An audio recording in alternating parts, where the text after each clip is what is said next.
Welcome back to another episode of The Zone Presents. We have Cameron Thompson in studio, closer from Ocala. Welcome, Cam. How you doing, brother? I'm doing good, man. Thank you. I'm excited for this, brother. I'm we got excited so to be much here. to go over. So, here we go.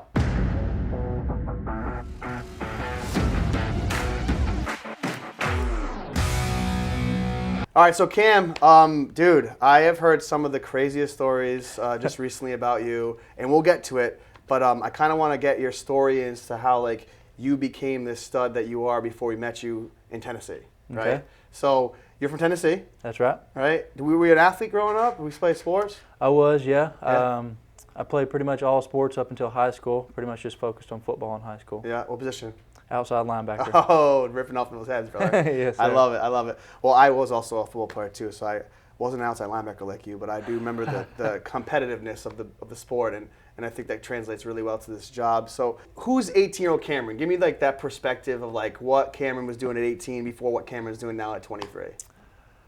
18-year-old Cameron, honestly, was trying to stay out of trouble. Yeah. Yeah. I think a lot of us are, at that age. We're Yeah. trying to figure out what the heck we're going to do with our lives, Right. Now, were you working? Were you in school? What were you doing at the time? 18, I was in school. Okay. Yeah. Studying?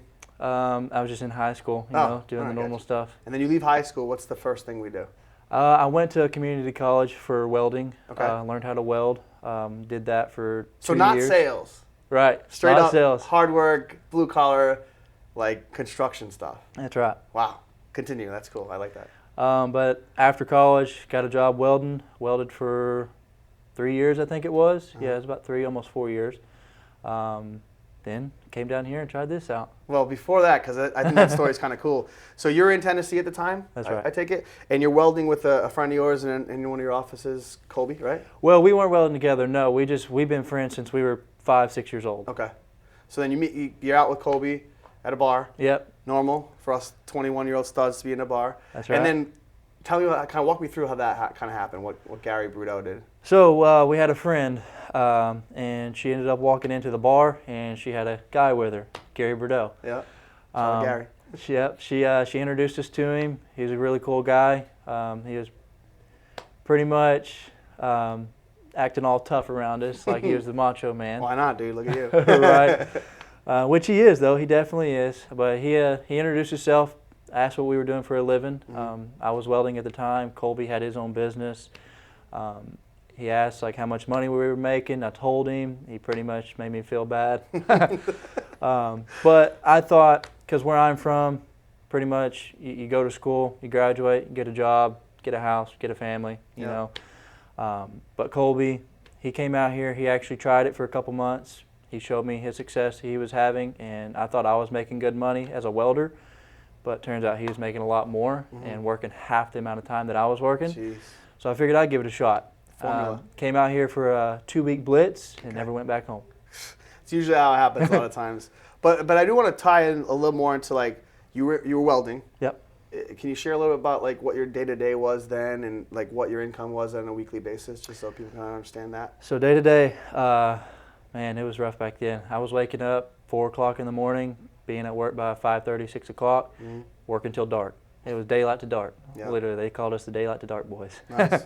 That shows the hard work. Yeah, but I mean, it was good money. It was definitely, it was worth it. It was hard work, but I mean, I was working on an Air Force base, so I was making union pay as well as per diem. So I was making anywhere from $200 to $2,500 a week, which I thought was pretty good back then. But It is. it In the is. grand scheme of things in the world, it's I mean, it's up there, Yeah, I mean, I was making $120,000 a year. Yeah. So it's tough to like listen to a guy in a bar tell you that you're not getting paid well, and then so you jump right into it, right? Yep.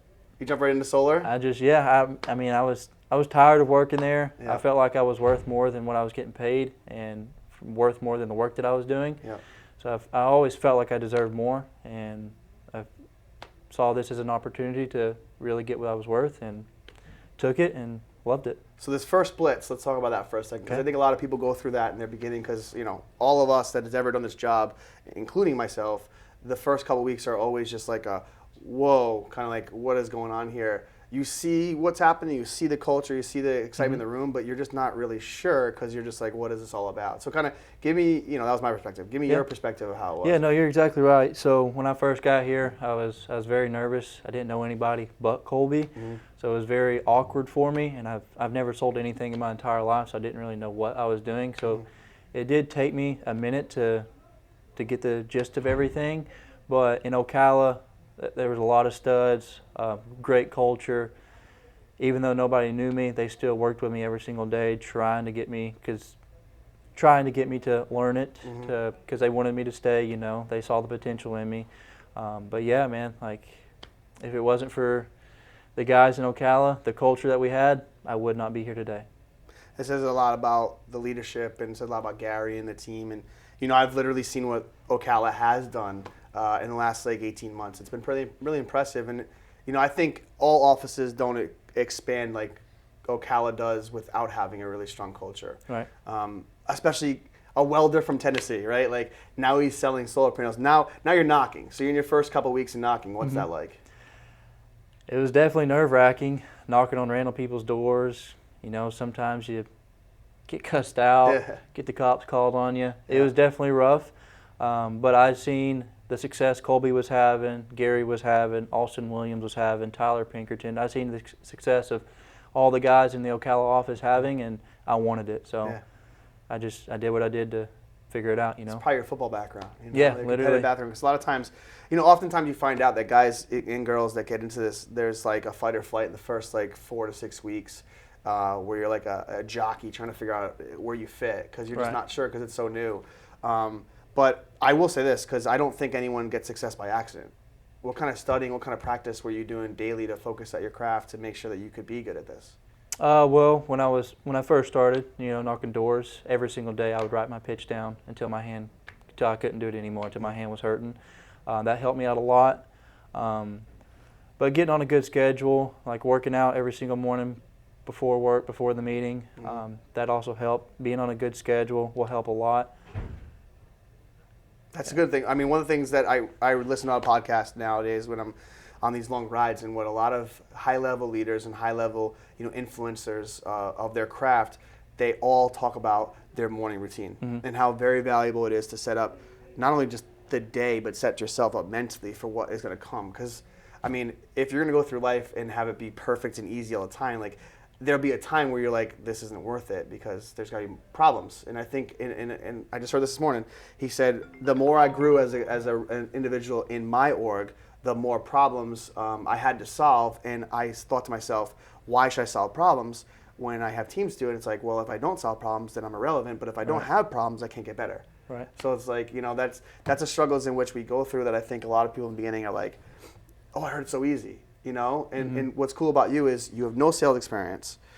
You come from a blue collar job, and you just fall into a role of a company, and you're on this blitz, and you're seeing the success from others. When did you recognize that you actually were getting success? Like what moments, and how far along were you in your career? I would say probably like my second month in, I started really killing it. Like I was hitting tier 3. That's what we call it in Ocala. But we were hitting tier 3. I was hitting tier 3 just about every single week. Well, that's going to help for sure. Yeah. Was it hard to hit tier 3? Was it hard to get those numbers? It wasn't easy, but I don't think it was hard. No, it's all a mental game, What was your schedule? My schedule then? He's so busy, guys, his phone won't stop ringing because he's still getting phone calls from customers right now, and it's 11 o'clock in the morning. Literally, yeah. Anyway, put that silent for the people so we know what's going on. So yeah, my schedule then wasn't as good as it is now, but my schedule then, because I was a setter, I mean, we had to be up by 9 a.m., make up our beds, stuff like that. So back then, I was getting up at like 8:30, making my bed, going to the gym, coming home from the gym, reading a book, getting ready for the meeting, writing my pitch down, going to the meeting, and then beginning work. What were you reading during that time? At the time, Door to Door Millionaire. Okay. Highly recommend for new people. Door to Millionaire, guys. The success leaves clues. The influence and the success comes with a lot of the practice when no one's paying attention. So I love that. Good. So now we get success. We're a couple months in. We're still a setter, right? Yep. When did you make that transition, that jump to self-gen? Self-gen? November, December Okay. of 2022 is when I started self-ginning. Nice. And we're in August now. So you've been a closer since when then? Since March. Wow, dude, that's a progression story. So you started exactly, just we have a timeline for the people viewing at home. We started, we were at the bar in Tennessee. When was that date again? If you remember correctly. It was January of 2022. Wow. So we're talking about 18 months ago. Yeah. And this is where you are right now. Where you Yeah. Oh, dude, I'm so proud of you, brother. Thank you. I'm so proud. Because you've gone through the path of progression and you've been able to achieve a closer status and able to be in that space. Going on now, I think, what, 7 months, 6 months now? 6 months, yeah. What's been the biggest transition in your schedule from when you were a setter to what you do now? Well, now I have a lot more responsibility. I'm pretty much, I guess, the first option as a closer in Ocala. Mm-hmm. So I get up super early now. I get up by 6 o'clock. I'm in the gym by 7, work out for an hour and a half, 2 hours, come home, make myself some breakfast, Mm-hmm. read a book, Yeah. get ready for my day, go ahead and start working on the deals, and then I'm normally in a deal by 9, 10 o'clock. Wow. That's really cool, bro. Well, I want to talk to you about something that actually did come up in your come up. Okay. You're in tremendous shape. I mean, I'm sitting here not in as good a shape as you. Your schedule is obviously what it is. You're in the gym for an hour and a half, 2 hours a day, right now actively. But you had a little traumatic situation that occurred That's right. while working here. Mm-hmm. So I know it's a tough subject, but if you can kind of talk a little about it, I think that people really appreciate, what Sure. you come from. So in Ocala, every Friday, if we earn it, we'll do what's called Fun Friday. Mm-hmm. So like we'll all go out together as a team. We'll go zip lining. We'll go on a boat tour, a gator boat tour. Mm-hmm. We'll go out to eat. We'll do something fun because work-life balance. Yeah, for Well, this Friday we went to what's called Sky Zone. Yeah. It's a big indoor jump park. Yeah. Well, we were playing dodgeball. Fun game. Yeah, we were the third match in. I was actually killing it too. I led our team to 3 victories. But at the end of the third victory, I went up to one of my good friends. We call him Hop, Alex Hopkins. Okay. Fortunately, he doesn't work with us anymore. But I went up to him. I was like, hey, man, I think I'm about to pass out. As soon as I said that, I just fell straight to the ground, just went into cardiac arrest. Wow. So, I mean, do you remember anything during that time? I remember it happening. Yeah, it was definitely the scariest moment of my life because I knew what was happening, Yeah. and I couldn't control it. Yeah. Like I could only accept it. It was definitely scary. I couldn't breathe. Like it was almost like I was drowning. I was gasping for air, and I could not breathe whatsoever, and I just had to accept it. I do remember Gary, though. I was laying face down on a trampoline, and he rolled me over and asked if I was okay, and he seen that my eyes were in the back of my head, Yeah. and I was foaming out the mouth. Yeah. So him and this guy that we have, Mike O'Brien, in our office, and if it wasn't for them two, the doctors literally said that I would not be alive today. Oh my God, dude. Because they immediately took action. They picked me up, carried me over to flat ground, ripped my shirt off, and immediately started doing CPR until the medics could get there. And literally the doctor said if it wasn't for Gary and Mike, there's no chance of me still being here today. Dude, I have goosebumps all over my body right now. I do too. That's impressive, man. I'm happy that you had a chance to tell us this story, but what's really admirable about it, because we've had a little talk, about this, and Gary had let us know like when it happened, and we were just like, we expected this person that was having a very traumatic episode to be either on drugs or on something, or had a bad past of, their health and their well-being, and you didn't have that. You don't have that. No. You're not a drinker. No. You don't drink at all anymore. Well, anymore, yes. Before all this happened, I mean, I was an alcoholic by no Yeah. means, but if I went out, Yeah, you're 22. Yeah, I would 22, you're a drink. kid, I get like it. that's just what we do.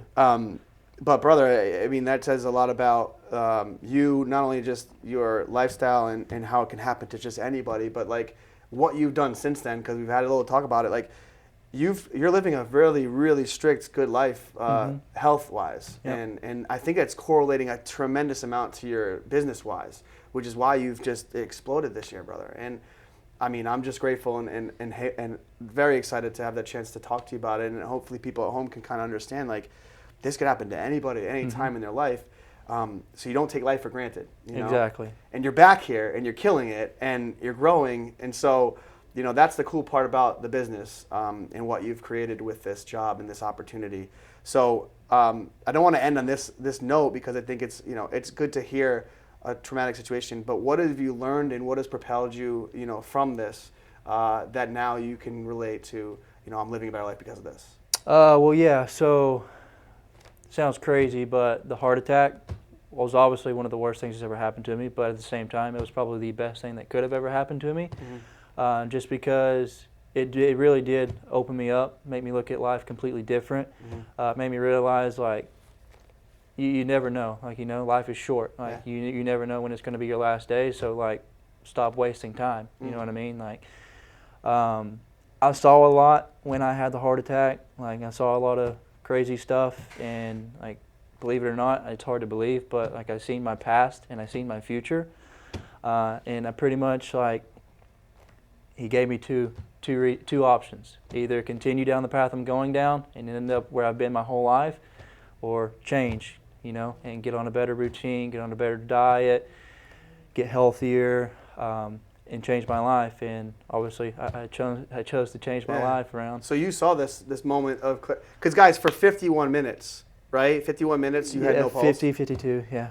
I mean, guys, it's a miracle, an absolute freaking miracle that you're here to talk about it. Which, how long ago was this? It was December 9th. Guys, this is like, I was supposed to. Oh my goodness. The doctors told me to take work off for 6 months. I took 2 off and couldn't stand it anymore. Had to get back.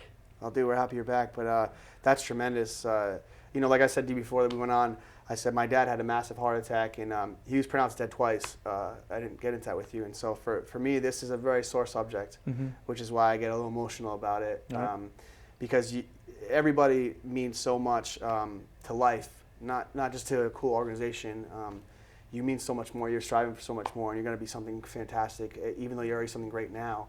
So Cam, one thing I'm trying to understand, because when I asked my dad when he had cardiac arrest and they pronounced him dead, like he saw white light and he didn't see anything else. Like he didn't see anything else. What's wild is what you kind of just told me today is you did see something incredible. Yeah. So 51 minutes, guys, 52 minutes. He's without a pulse.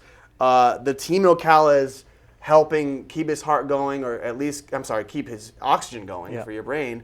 Then the paramedics come, but you're out of this. So what's happening in your world during this time? So a lot happened, and it's hard to believe, but it's 100% true. So, like it's literally like you see in movies. Like, have you ever seen like a movie like when somebody dies, they see the bright light? Yeah.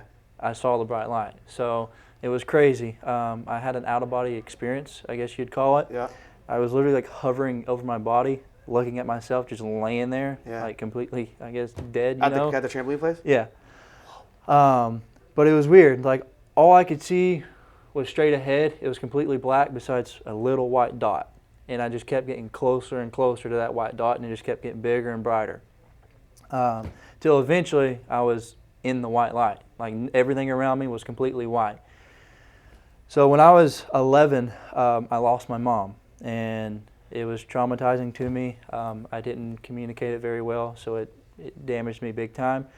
But when I was in this white light, like a cloud formed, and it formed into my mother, into a straight human form. Like, she looked exactly how she looked the last time I saw her. Craziest thing ever. But all I could see was tears rolling down her face. She didn't really say much, but she kept walking towards me, and she was just crying. And she gave me a hug. She literally told me that she loved me, but I have a lot left to achieve in my life. My life's not over. And she gave me a push, and when she gave me a push, all I could see was my body, and I was just falling. It felt like I was almost skydiving, and I just came falling straight back down. As soon as I smacked my body, I came straight to. I have no words. This is incredible, dude. Thank you so much for sharing this, dude. I'm like a little emotional. I have a mother. I love her so much, and so it means a lot to me. But obviously, this was your moment to come back and be here and share it. But also, like, you have so much more to accomplish with this, dude, and so much more to do. And I'm so thankful you shared it with us today. And I know that wasn't easy, man. I appreciate it. Yes, sir. So I'm proud of you, brother. I'm so thankful we get a chance to share this story with the team today and the group. But But going forward, you know, where does Cameron? What's Cameron's next 12 months? What are we doing to get to where we want to be? Next 12 months. Well, so we have some guys in our office that pretty soon deserve to transition into self-ginning. So my goal is to train them to be a better closer than I am. But once I get them to, you know, get into self-ginning, get successful in self-ginning, and then become a closer, be a successful closer, I would like to begin co-managing for Colby. Once I start co-managing for at least 5-6 months, eventually I would like to have my own office. There you go. Got to have them. Do you have these goals written down? Yep. I know your journal, right? Yeah, they're on my mirror. Yeah. I think, you know, they say success leaves clues and failure is feedback, and I mention this a lot, but it's like I learned a lot from my successors, and one of the things that they did for me is tell me all the time, be grateful, but make sure you have your why on your phone or in your face written down, because the more you write it, the more you see it, the more it becomes part of what you're going to accomplish, what you're going to achieve. Yep. And so you're very diligent, based on what I just asked you and what you said, that you are committed to what you're going to do. And there's no doubt that you're going to do this if you stay on the path that you're currently on. Yep. And so, dude, I wish you the best of luck. Any shout outs you want to give to the groups? Anybody from Ocala you want to give a little shout out to? Definitely. Colby Goodwin. Shout out to Colby Goodwin. Gary Bordeaux, both of them dogs. And also shout out to our setters. I would not be the closer I am today if it was not for the solid appointments that our setters set. So keep up the good work. Humble man. Guys, that's Cameron Thompson. Appreciate it, Cam. Thank you, sir. Excellent. What's up, Lumio East? I want to do some personal shout-outs. I think it's a long time coming. I want to get your recognition and recognized for what you've been doing, what you've been working hard for, and especially all of you new folks. So let's get right to it. We did over 200 and change last week in sales, so excellent job to all of us. But let's get some personal shout-outs. Carson Gentry with his first full sale, first self-gen, 11,500 full RIPA. Come on, baby. Kanan Cortez, first day, first close. What? Keep it going. Chase Bulkey, 4 for 4 on his last 4 closes. Cam Huntoon, 5 for 5, 45,000 commission closing. I mean, let's go. CJ Pilling with a hat trick on Tuesday, $22,000 in commission. Good job, CJ. Lucas Daddy, over $10,000 in his first month of commission, guys. And he's a setter first ever experience in doing any of this. No sales experience. I love to hear that, Lucas. Travis the Cheese Ramito's back, 2 self-gens. Let's go. Elizabeth Harris, first full week and got a 3 spot, over $10,000 in commission, guys. Let's keep moving. Jalen Fitzpatrick, first sale. Nice work. David Prunty, not only got his first sale in the first week, he got 2 sales in his first week. Let's go. David Sitter had 2 sales in his first week. Let's go, Texas. Trey Jackson, first 2 weeks, self-genning, self-gen 3, and close 4 total. Let's go.